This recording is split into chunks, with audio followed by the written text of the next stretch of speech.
이놈아, 그 깡통에 든 게 갑이냐 먹물이냐? 장터 상인들이 낄낄거리며 던진 농담에 누더기를 걸친 꼬마 귀동이는 씩 웃었습니다. 아짐에 밥은 배를 채우지만 글은 세상에 굽은 길을 펴는 법이지요. 깡통 속엔 쉰 밥 한 덩이 대신 다 달아빠진 붓한 자루가 들어있었습니다. 그 누구도 몰랐습니다. 이 거지 소년이 입초리는 시 한 구절이 장차 조선의 근간을 뒤흔들고 임금의 눈물을 닦아낼 줄은 말입니다. 오늘의 이야기 시작합니다. 동트기 전의 시전 골목은 차가운 안개가 짙게 깔려 있었습니다. 축축한 흙바닥 위로 던져진 낡은 거적대기 한 장이 꿈틀거렸습니다. 그 안에서 기어 나온 것은 10살 남짓 되어 보이는 작은 아이, 장터의 명물이라 불리는 귀동이었습니다.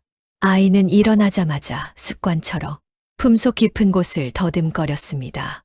손끝에 닿는 딱딱하고 매끄러운 감촉에 아이는 비로소 안도의 한숨을 내쉬었습니다. 그것은 돌아가신 아버지가 남긴 유일한 유품이자 보물인 다 달아빠진 붓한 자루였습니다. 아버지, 소자 오늘도 깨어났습니다. 이 거친 바닥에서도 소자의 마음은 결코 꺾이지 않을 것입니다. 아이는 부러진 붓대를 어루만지며 아버지의 인자했던 목소리를 떠올렸습니다. 주변에는 썩은 배추잎이 뒹굴고 비린내 나는 생선물이 흐르고 있었지만 아이의 눈동자만큼은 새벽 하늘의 샛별처럼 초롱초롱 빛났습니다. 귀동이는 익숙한 손놀림으로 옆구리에 깨진 사발을 찾습니다. 남들에게는 구거용 깡통에 불과했으나 아이에게는 세상을 담는 그릇이었습니다. 골목 어귀에서 불어오는 찬 바람이 누더기 사이로 파고들어 살을 애는 듯했지만 귀동이는 오히려 허리를 곧게 폈습니다. 배가 고픈 것은 잠시뿐이나 머리가 빈 것은 평생의 수치라 하셨지요. 아이는 아버지가 가르쳐준 문장을 낮게 읊조리며 하루를 시작했습니다. 장터 상인들이 하나둘 문을 열며 부산스럽게 움직이기 시작할 무렵 귀동이는 안개를 헤치고 장터의 가장 깊숙한 곳으로 발을 내디뎠습니다. 그의 걸음걸이는 거지의 그것이 아니라 흡사 대궐을 거니는 선비처럼 당당하고 거침이 없었습니다. 아짐에 이 귀동이가 왔습니다. 새벽 이슬에 목을 축였으니 이제 따뜻한 국물로 속을 달래야지요. 장터 끝자락 구수한 고기 삶는 냄새가 담장을 넘어 길가까지 퍼지는 곳. 점례 할머니의 국밥집은 이미 손님 맞을 준비로 분주했습니다. 커다란 가마솥에서는 하얀 김이 용의 숨결처럼 뿜어져 나오고 있었고 할머니는 굵은 팔뚝을 걷어붙인 채 국자를 휘저으며 땀을 훔쳤습니다. 에구, 저 녀석 또 왔네. 글에 있는 소리에 배가 부르다더니 결국 국밥 냄새는 못 속이는구나. 할머니는 짐짓 얼굴을 찌푸렸지만 손은 이미 제일 큰 뚝배기를 향했습니다. 귀동이는 국밥집 기둥에 기대 앉아 능청스럽게 씨 한 조각을 던졌습니다. 솥 안의 고기는 백성의 기름이요. 뚝배기 김은 고단한 삶의 한숨이라. 오늘 이 귀동이가 그 한숨을 마셔 할머님께 웃음을 드리러 왔나이다. 할머니는 껄껄 웃음을 터뜨리며 고기 고명을 평소보다 2배는 더 얹어 귀동이 앞에 툭 내밀었습니다. 요 맹랑한 놈, 입만 살아서는 어여먹고 기운 차려라. 너같이 영특한 놈이 길바닥에서 굶어 죽으면 조상이 노하실 게다. 귀동이는 뜨거운 국물을 한 모금 마시며 온몸으로 퍼지는 온기를 느꼈습니다. 비록 누더기를 입고 구걸하는 처지였으나 이 순간만큼은 천하 부러울 것이 없었습니다. 할머니는 귀동이가 먹는 모습을 흐뭇하게 바라보다가도 아이가 입은 헤어진 옷자락을 보며 몰래 눈시울을 붉혔습니다. 귀동아, 너도 이제 글 공부 그만하고 어디 가서 일손이라도 돕는 게 어떠냐? 이 험한 세상에 글만 알아서 무얼 해. 그 말에 귀동이는 숟가락을 멈추고 조용히 할머니의 눈을 응시했습니다.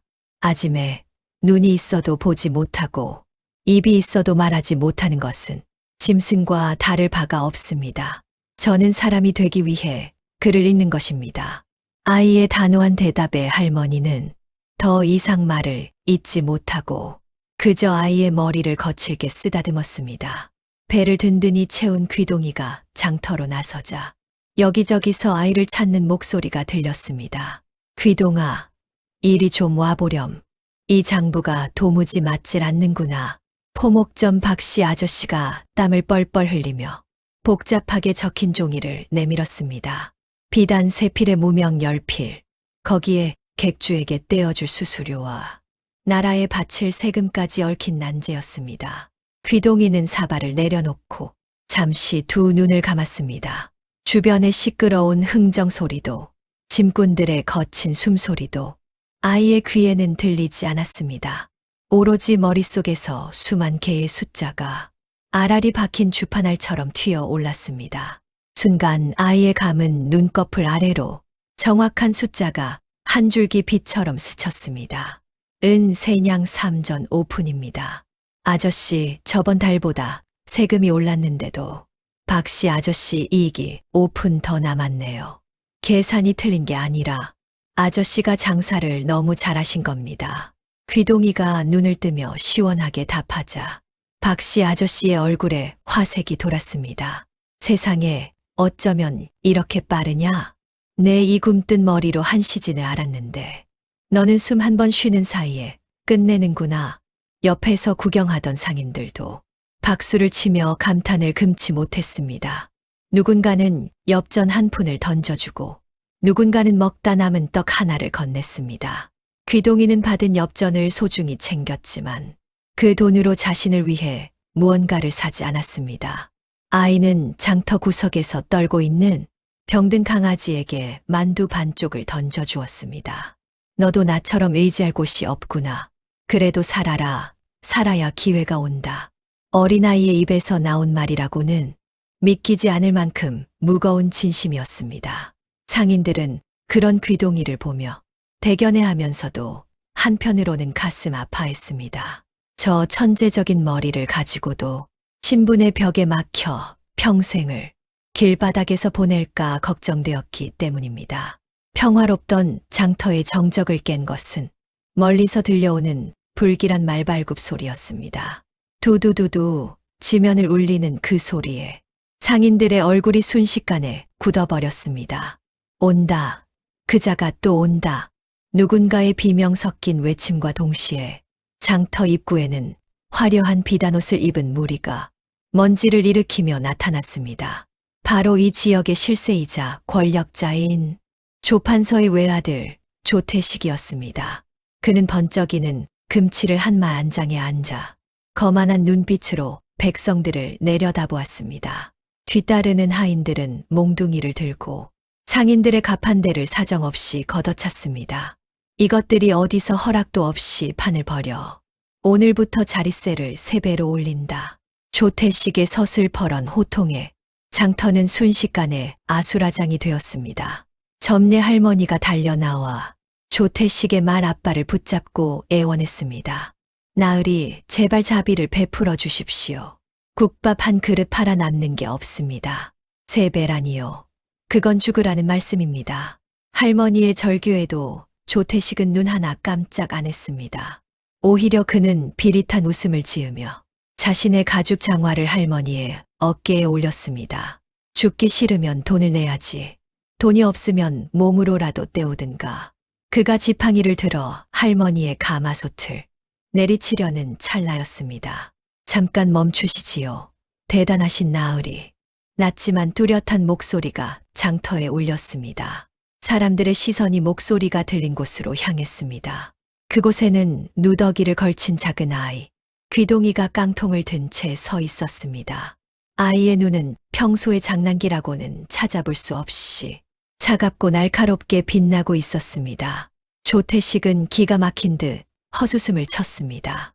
뭐라, 저 거지 새끼가 지금 나를 멈추라 했느냐? 귀동이는 한 걸음 더 앞으로 나아가며 조태식의 눈을 똑바로 쳐다보았습니다. 장터에는 숨막히는 긴장감이 감돌았고 바람조차 멈춘 듯 고요해졌습니다.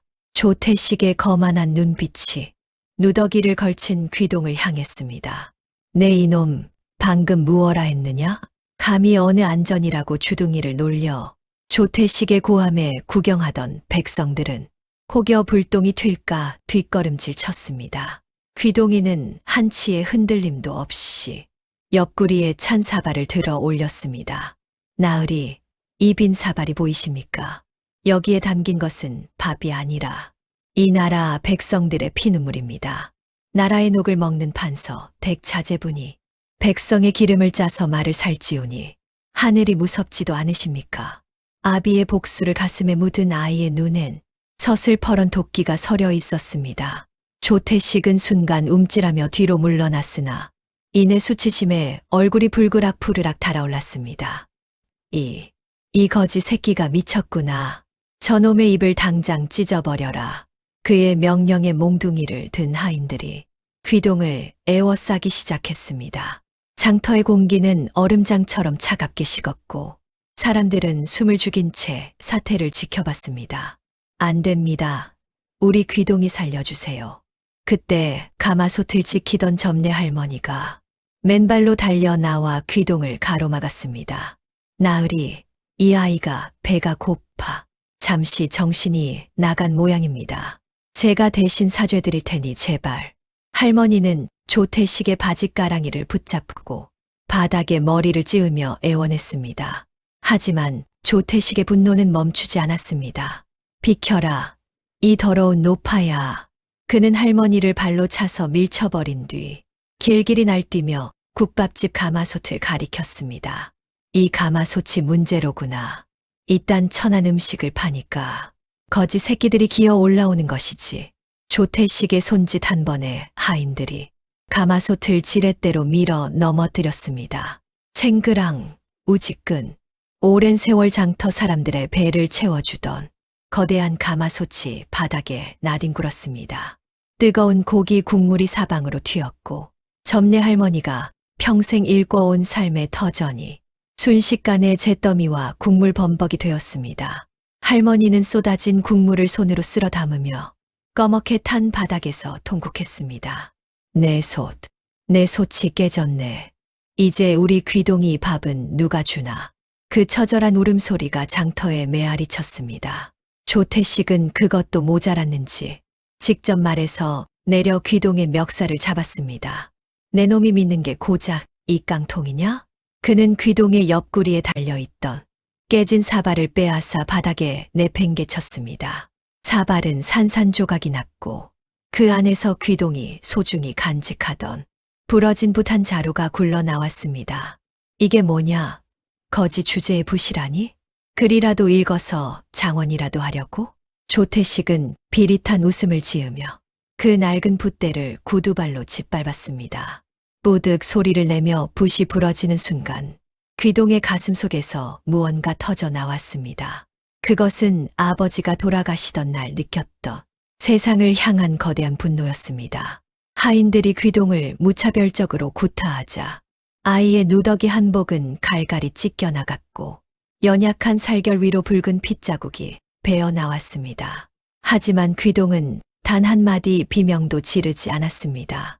오히려 짓밟힌 붓 조각을 손에 꽉 쥐며 조태식의 눈을 뚫어지게 응시했습니다. 기억해라. 오늘의 이 모욕과 눈물이 너희 가문을 무너뜨리는 칼날이 될 것이다. 아이는 속으로 수천 번을 되뇌며 어금니를 깨물고 고통을 견뎌냈습니다. 조태식 일당이 폭풍처럼 휩쓸고 지나간 뒤 장터에는 오직 정막과 한숨만이 남았습니다. 부서진 갑판대 조각들이 흩날리고 식어버린 국물 냄새만이 코를 찔렀습니다. 귀동은 피투성이가 된 몸을 이끌고 기어가 정신을 잃은 점례 할머니의 손을 잡았습니다. 아짐에 정신 좀 차려보세요. 제가 잘못했습니다. 저 때문에. 아이의 목소리가 가늘게 떨렸습니다. 주변 상인들이 하나둘 다가와 귀동에게 헝겊 조각과 물을 건넸지만 누구도 조태식의 이름을 입에 올리지 못했습니다. 그것이 힘없는 백성들의 서글픈 현실이었습니다. 귀동은 찢어진 옷소매로 할머니의 얼굴을 닦아내며 밤하늘을 올려다보았습니다. 차디찬 달빛이 폐허가 된 국밥집을 비추고 있었습니다. 아이는 부러진 붓 조각을 품에 넣으며 다짐했습니다. 글 공부는 이제 자신을 위한 것이 아니었습니다. 이 무도한 세상을 바꾸지 못한다면 1000개의 글자도 그저 먹물 얼룩에 불과했습니다. 아버님, 소자 이제야 깨달았습니다. 붓은 종이 위에만 머무는 것이 아니라 악한 자들의 심장을 꿰뚫어야 한다는 것을요. 소년의 작은 어깨가 분노로 떨리며 긴 밤의 어둠 속으로 잦아들었습니다. 장터의 소란이 한바탕 지나간 오후, 서쪽 하늘은 붉게 타오르며 길게 그림자를 들이우고 있었습니다. 먼지 날리는 장터 어귀에 수수한 면포 저고리를 입은 사내 한 명이 발을 들여놓았습니다. 사내의 이름은 이결, 조선의 지존인 임금이었으나 지금은 신분을 숨긴 채 민초들의 삶을 살피는 나그네였습니다.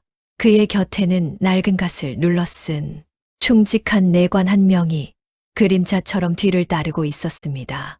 상선, 조판서가 보고하기를 이곳 장터는 풍요가 넘쳐났어.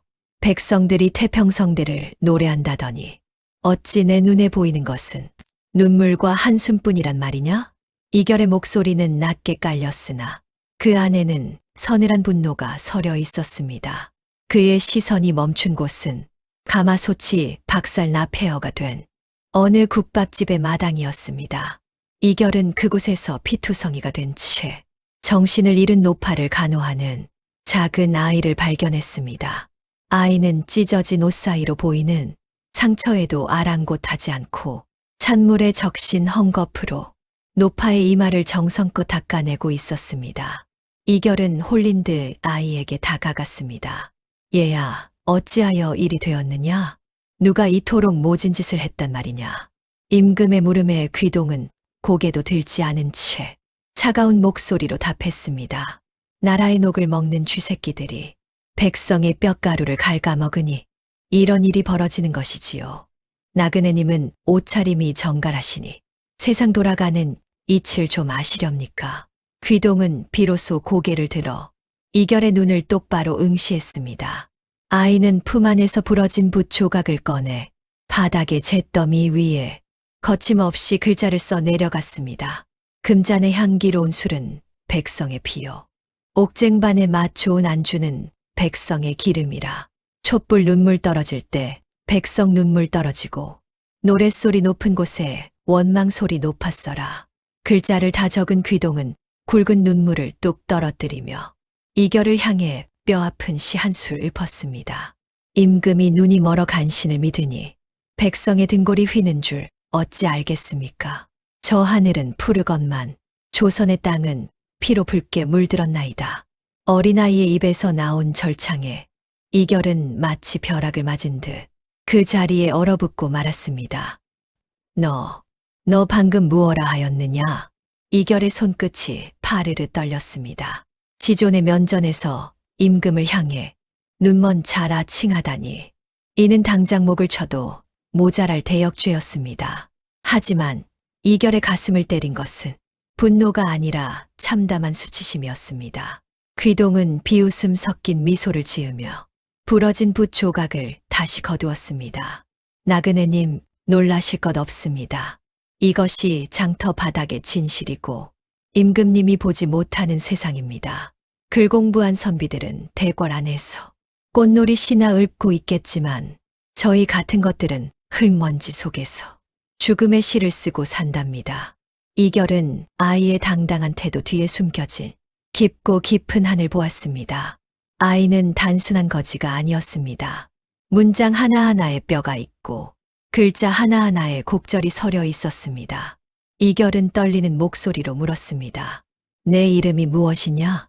그리고 어찌 이런 문장을 익혔느냐? 귀동은 대답 대신 잠든 할머니의 손을 꼭 쥐며 나지기 말했습니다. 이름 같은 건 버린 지 오래입니다. 그저 깡통찬 귀동이라 부르시지요. 문장은 억울하게 돌아가신 아버지가 제 머릿속에 심어주신 유산입니다. 아이의 뒷모습이 저무는 노을빛에 잠기며 흡사 거대한 거인처럼 보였습니다. 이결은 더 이상 그 자리에 서 있을 수 없었습니다. 자신이 얼마나 무능한 왕이었는지, 조판서라는 자에게 얼마나 속아왔는지, 온몸으로 절감했기 때문입니다. 그는 뒤따르던 상선에게 은밀히 속삭였습니다. 상선, 저 아이를 지켜라. 그리고 저 아이의 아버지가 누구였는지, 어떤 사연으로 이곳까지 흘러왔는지, 한 톨의 숨김도 없이 조사해 오너라. 저 아이는 단순한 거지가 아니다. 하늘이 나에게 보낸 채찍이자 기울어가는 조선을 바로잡을 인재다. 이결은 장터를 떠나며 다시 한번 귀동이 바닥에 쓴 글자를 돌아보았습니다. 바람이 불어 잿더미가 흩날렸으나 그 문장은 이미 이결의 심장 위에 지워지지 않는 문신처럼 새겨졌습니다. 그때였습니다. 장터 입구에서 조판서의 수아들이 다시 나타나 그 거지 새끼 어디 갔느냐 하며 귀동을 찾기 시작했습니다. 이결은 주먹을 꽉 쥐었습니다. 오냐, 조판서. 내 놈이 내 눈을 가린 대가를 반드시 치르게 해주마. 임금의 눈빛이 장차 다가올 거대한 숙청의 폭풍을 예고하며 어둠 속에서 서늘하게 빛났습니다. 장터의 밤은 낮보다 훨씬 차갑고 무거웠습니다. 부서진 국밥집 평상 위에 눈 접내 할머니는 연신 가쁜 숨을 몰아쉬며 신음했습니다. 귀동이는 자신의 찢어진 저고리를 벗어 할머니의 가슴팍에 덮어주었습니다. 아짐에 조금만 참으세요. 내일이면 이 귀동이가 약이라도 구해올게요. 말은 그렇게 했지만 아이의 손은 떨리고 있었습니다. 약 한 첩 살도는커녕 내일 아침 당장 먹일 미음 한 그릇도 막막했습니다. 그때 장터 골목 끝에서 은은한 등불 하나가 어둠을 헤치고 다가왔습니다. 낮에 만났던 수수한 차림의 나그네 이결이었습니다. 그는 혼자가 아니라 커다란 괴짝을 든 장정들을 대동하고 나타났습니다. 귀동이는 경계하는 눈빛으로 깡통을 쥐었습니다. 나그네님, 여긴 또 무슨 일이십니까? 더 이상 가져갈 눈물도 남지 않았습니다. 이결은 대답 대신 아이 앞에 무릎을 굽혔습니다. 그의 손에는 따뜻한 온기가 서린 약탕기가 들려 있었습니다. 눈물을 닦으러 온 것이 아니라 네가 뿌린 씨앗이 어떻게 자라는지 보러 왔다. 이결의 지시에 따라 장정들이 괴짝을 열었습니다. 그 안에는 최고급 약재와 쌀, 그리고 비단 옷가지들이 가득했습니다. 이결은 직접 약을 할머니의 입가에 흘려 넣어주며 귀동의 머리를 가볍게 쓰다듬었습니다. 세상을 원망하는 시만 읊지 말고 그 세상을 바꿀 힘을 키워볼 생각은 없느냐? 아이의 눈에 처음으로 당혹감이 스쳤습니다. 귀동이는 한참 동안 이결의 눈을 바라보았습니다. 거짓이라곤 찾아볼 수 없는 맑고 깊은 눈동자. 아이는 품소 부러진 붓대를 꺼내 보였습니다. 이 붓으로 무엇을 바꿀 수 있겠습니까? 세상은 몽둥이가 법보다 빠르고 비단옷 입은 자의 말 한마디가 1000명의 백성 목숨보다 무겁습니다. 이결은 아이의 손에 쥔 부러진 붓대를 소중히 건네받아 천천히 살펴보았습니다. 붓이 부러졌다고 그리 죽는 것은 아니다. 오히려 짧아진 붓대는 심장과 더 가까워지지. 나는 네가 그 심장의 목소리를 임금의 귀에 직접 들려주길 바란다. 이결은 품 안에서 보석이 박힌 화려한 붓 대신 소박하지만 단단한 대나무 붓 한 자루를 꺼냈습니다. 이것은 내가 아끼던 물건이다. 이 붓으로 과거 시험의 답안지를 채워라. 거짓골이어도 좋다. 깡통을 차도 좋다. 내 실력으로 저 문턱 높은 대궐을 넘어보아라. 귀동은 이결이 건넨 붓을 잡는 순간 온몸에 전율이 흐르는 것을 느꼈습니다. 이 나그니가 누구인지 정확히는 알 수 없었으나 그가 내미는 손이 자신의 운명을 송두리째 바꿀 유일한 밧줄임을 직감했습니다. 저를 믿으시는 이유가 무엇입니까? 아이의 질문에 이결은 인자하게 웃었습니다. 내 시에서 죽은 자의 혼이 아니라 살아남고자 하는 백성의 기계를 보았기 때문이다. 그날 밤 귀동은 생전 처음으로 배고픔이 아닌 희망으로 가슴이 벅차올랐습니다. 다음 날부터 귀동의 일상은 완전히 바뀌었습니다. 낮에는 약을 먹고 기운을 차린 점례 할머니를 돕고 밤에는 등불 아래 앉아 이결이 가져다 줄 귀한 서책들을 탐독하기 시작했습니다. 장터 상인들은 귀동이가 깡통 대신 붓을 든 모습을 보며 수군거렸습니다. 저 녀석이 정말 과거를 보려나 봐. 거지꼴로 시험장에 들어가기나 하겠어. 하지만 귀동은 개의치 않았습니다. 귀동은 아버지가 가르쳐 주었던 문장들을 되새기며 이결과 밤마다 학문을 논했습니다. 이결은 아이의 천재적인 습득력에 감탄했습니다. 10살 아이가 대학 다슈를 논하고 중용종용의 도리를 꿰뚫어 보고 있었습니다. 귀동아, 만약 네가 관리가 된다면 가장 먼저 무엇을 하고 싶으냐? 이결의 물음에 귀동은 한치의 망설임도 없이 창밖의 어두운 장터 골목을 가리켰습니다. 그를 모르는 백성들이 억울한 일을 당하지 않게 쉬운 법을 만들고 싶습니다. 그리고 점례아짐의 같은 분들이 가마솥을 뺏기지 않아도 되는 세상을 만들 것입니다.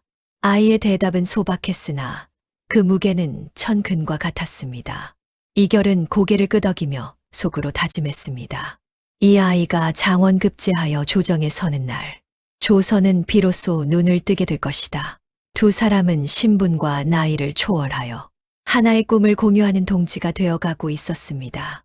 과거 시험을 보름 앞둔 어느 날, 이결은 귀동에게 마지막 가르침을 남기고 잠시 자리를 떠나야 했습니다. 한양으로 오너라. 대궐 문 앞에서 누더기를 걸친 소년이 나타나길 기다리마. 누가 막아도 멈추지 말고 내 이름을 당당히 밝혀라. 이결은 아이의 어깨를 꽉 쥐어주며 용기를 북돋았습니다. 귀동은 고개를 깊이 숙여 감사를 표했습니다. 나그네님, 반드시 약속을 지키겠습니다. 이결이 떠난 후 장터에는 다시 긴장감이 감돌았습니다. 조판서의 아들 조태식이 귀동이가 공부를 시작했다는 소문을 들은 것입니다. 그 거지 새끼가 감히 장원을 꿈꿔 내 아들 태민이가 이번 과거에 장원을 해야 하는데 불길한 싹은 미리 잘라버려야지. 조태식은 비릿한 웃음을 지으며 수아들에게 무서운 음모를 지시했습니다. 귀동은 그런 위험도 모른 채 해진 등짐 속에 낡은 서책 몇 권과 이결이 준 대나무 붓을 소중히 챙겼습니다.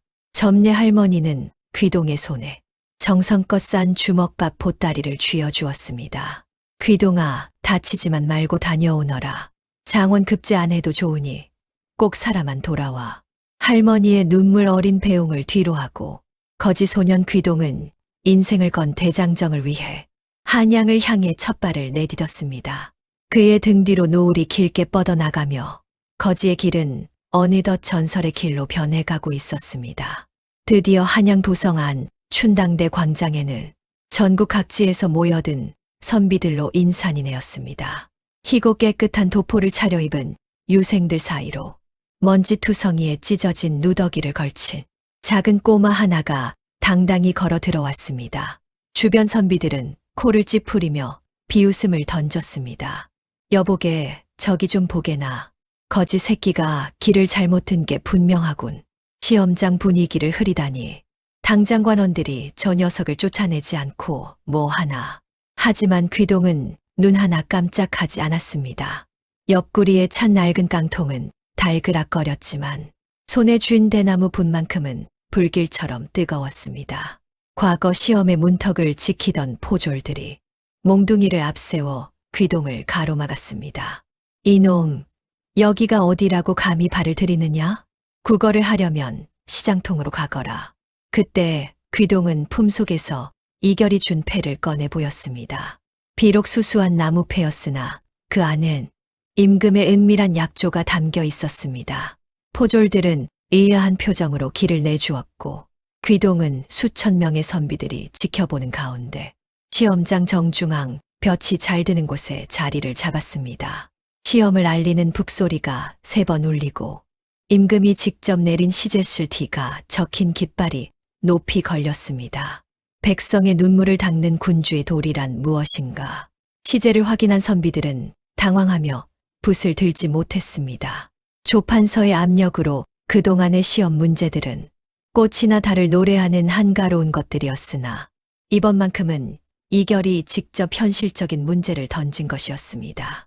귀동은 잠시 눈을 감고 장터의 풍경을 떠올렸습니다. 박살났던 점례 할머니의 가마솥, 조태식의 발길질에 짓밟혔던 아버지의 붓, 그리고 굶주림에 지쳐 길가에 쓰러진 백성들. 아이의 눈이 번쩍 뜨이는 순간 대나무 붓은 종이 위를 마치 폭풍처럼 휩쓸었습니다. 사각거리는 종이 소리가 정적을 깨고 주변 선비들의 귓가를 울렸습니다. 귀동은 거침없이 문장을 토해냈습니다. 임금의 귀는 백성의 비명에 열려야 하고 임금의 눈은 백성의 빈 밥그릇을 향해야 하니 아이의 글씨는 비록 거칠었으나 그 기세는 마치 용이 승천하는 듯 장엄했습니다. 시험이 끝나고 시관들이 답안지를 거두었습니다. 조판서는 자신의 아들 태민의 답안지를 찾기에 급급했으나 채점을 맡은 노학자의 손은 떨리고 있었습니다. 이럴 수가. 이 문장은 사람이 쓴 것이 아니라 하늘이 쓴 것이로다. 노학자가 들고 있는 종이는 바로 귀동의 것이었습니다. 조판서는 눈을 부라리며 달려들었습니다. 무슨 소리요? 거지 소년이 쓴 낙서에 불과한 것을. 당장 그 종이를 찢어버리시오. 그때 대궐 깊은 곳에서 정갈한 목소리가 들렸습니다. 누가 감히 내 손님이 쓴 글을 찢으려 하느냐? 화려한 용포를 차려입은 임금 이결이 위엄 있는 걸음으로 채점장의 모습을 드러냈습니다. 이결은 귀동의 답안지를 건네받아 천천히 읽어 내려갔습니다. 임금의 눈가에 이슬이 맺혔다가 이내 굳건한 결의로 바뀌었습니다. 이 글은 조선의 병을 고칠 명약이로다. 시관들은 듣거라. 오늘 이 시험의 장원은 여기 누더기를 걸친 10살 소년 귀동이다. 대궐 안은 순식간에 찬물을 끼얹은 듯 조용해졌습니다. 귀동은 임금과 눈이 마주치자 나직이 미소 지었습니다. 나그니가 아닌 조선의 주인을 마주한 순간이었습니다. 장원 급제가 선포되자 관원들이 달려와 귀동의 누더기 위에 붉은 관복을 입혔습니다. 아이의 작은 머리 위에는 장원을 상징하는 어사화가 화려하게 꽂혔습니다. 귀동은 대궐 마당에 엎드려 큰 절을 올렸습니다. 전하, 소자 귀동이 전하의 뜻을 받들어 백성의 눈물을 닦는 붓이 되겠나이다.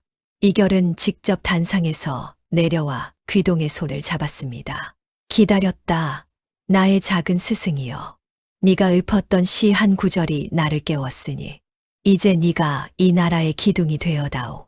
조판서와 그 일당은 얼굴이 하얗게 질려 서로의 눈치만 살피며 바닥에 납작 엎드렸습니다.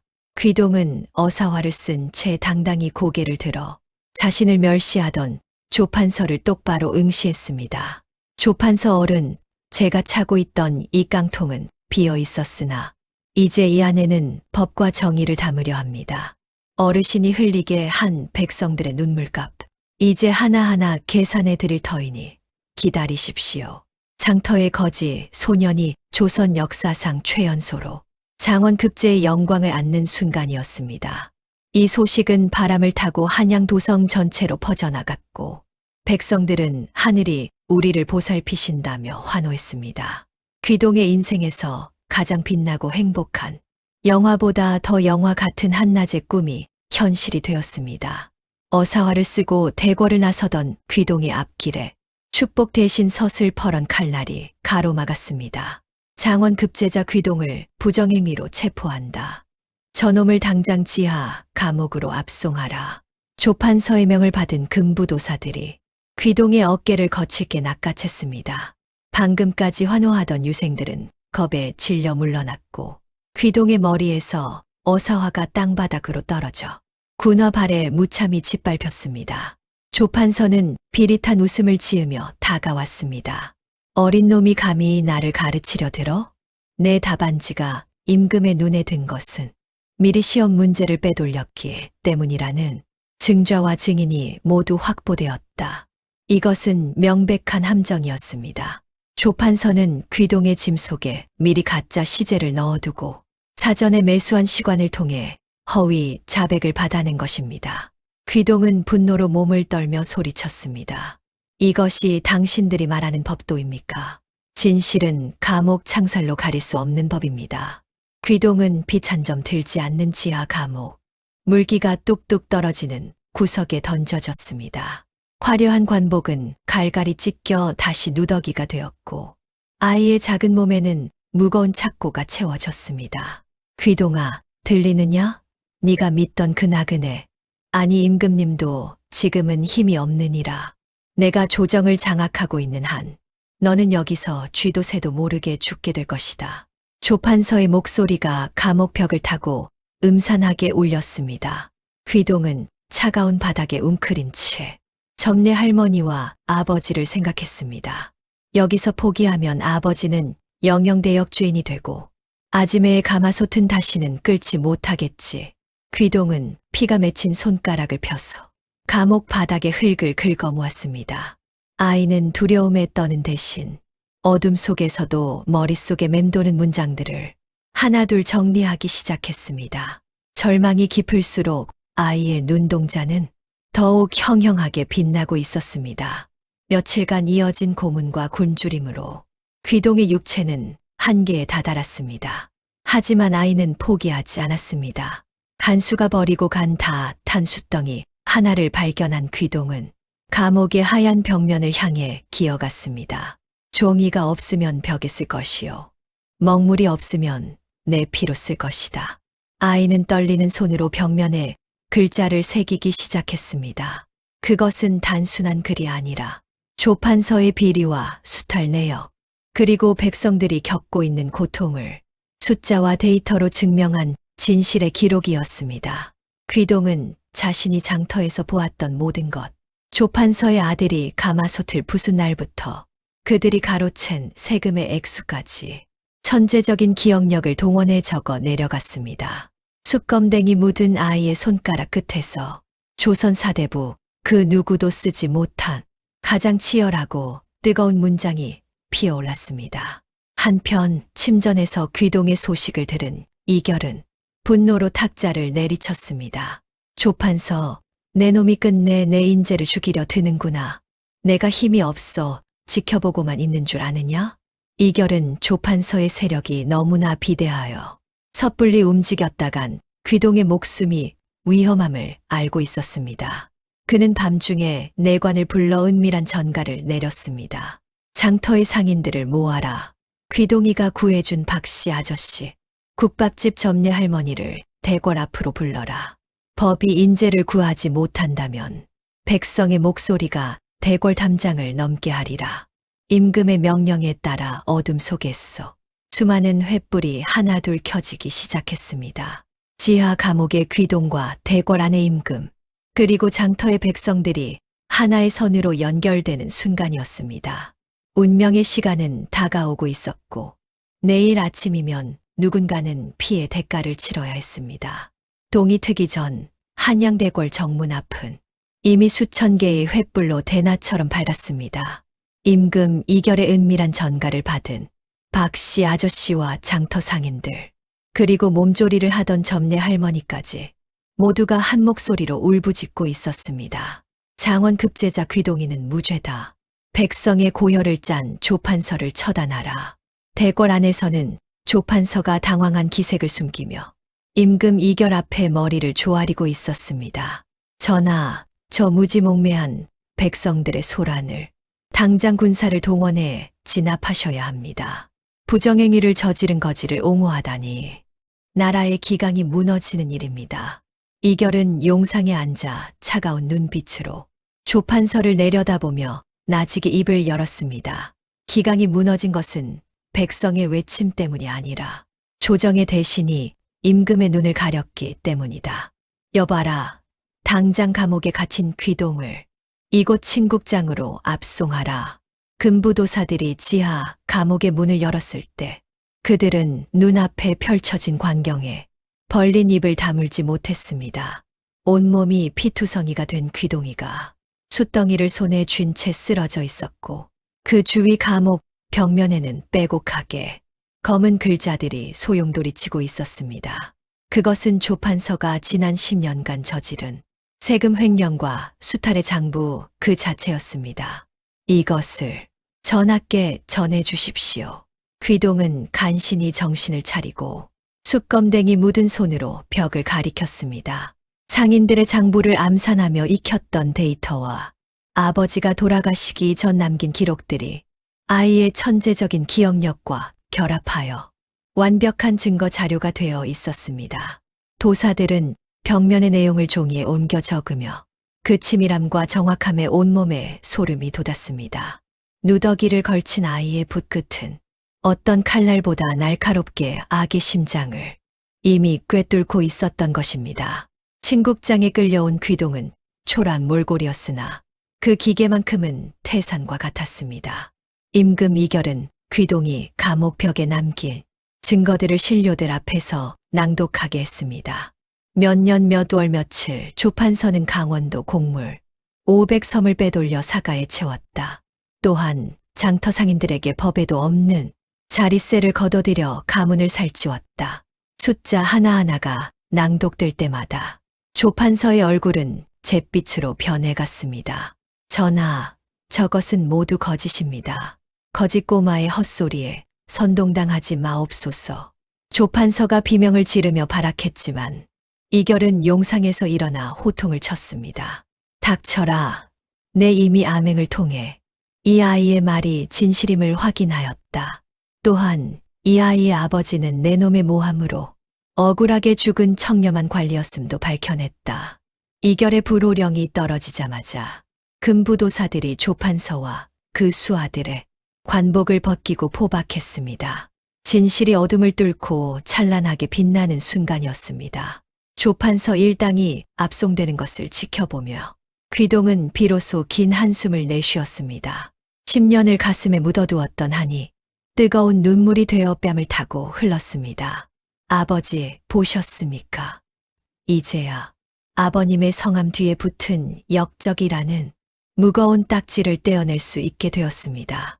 이결은 귀동에게 다가가 직접 어사화를 다시 씌워 주었습니다.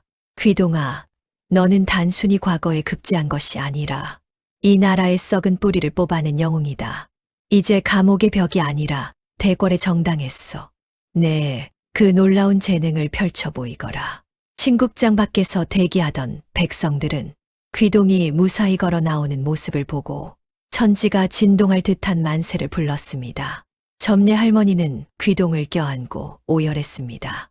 장하다, 우리 귀동이, 이 할미가 내 국밥솥은 평생 새로 끓여주마. 어린 소년의 깡통은 더 이상 비어있지 않았습니다.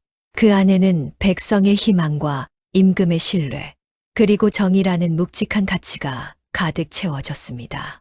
한양 도성을 떠들썩하게 했던 친국이 끝나고 며칠 뒤 평화로운 장터 어귀에 낯익은 그림자 하나가 나타났습니다. 화려한 말을 탄 관리들 뒤로 붉은 관복을 입고 어사화를 꽂은 작은 소년이 위엄 있게 들어섰습니다. 어사출두요. 암행어사 귀동 나으리 행차시다. 역졸들의 힘찬 외침에 장터 사람들은 장사를 멈추고 모두 길가로 쏟아져 나왔습니다.